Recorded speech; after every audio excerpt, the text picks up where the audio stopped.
Hi, this is Dr. David Klein at the Stages of Life Medical Institute in sunny, presently, Longwood, Florida. What we're going to talk about here, okay, is something that's been going on around the internet. Okay, and by the time that you really pay attention to this, hopefully this whole mess will be over.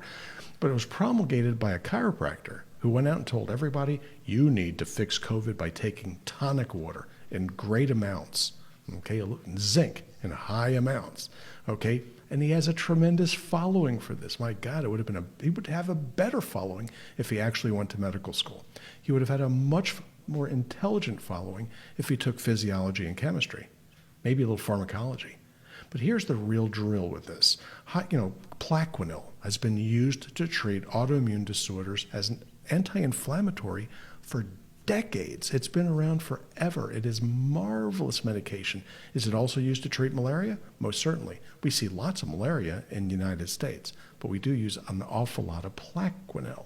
Okay, that's the brand name. That's how I know it. It gets filled as hydroxyquinone, but I know it as Plaquenil. So is Plaquenil a problem? The answer is no. Why did Plaquenil become a common medication to treat malaria and these other things, and quinine went away? And the answer is very, very simple. It's because it has a problem with the heart. Quinine changes the electrical conductivity of the heart, translated into dangerous. So back in the day, the British, man, they put quinine in soda water, called it tonic water. Why? Because they had problems in India with malaria. You add a little gin to it, it made it taste good. Put a little lime in there, it tastes even better. So how much tonic now is in tonic water? And the answer is very little. Why? Because none of the manufacturers are really interested in stopping anybody's heart while they're having a gin and tonic. It's not going to happen.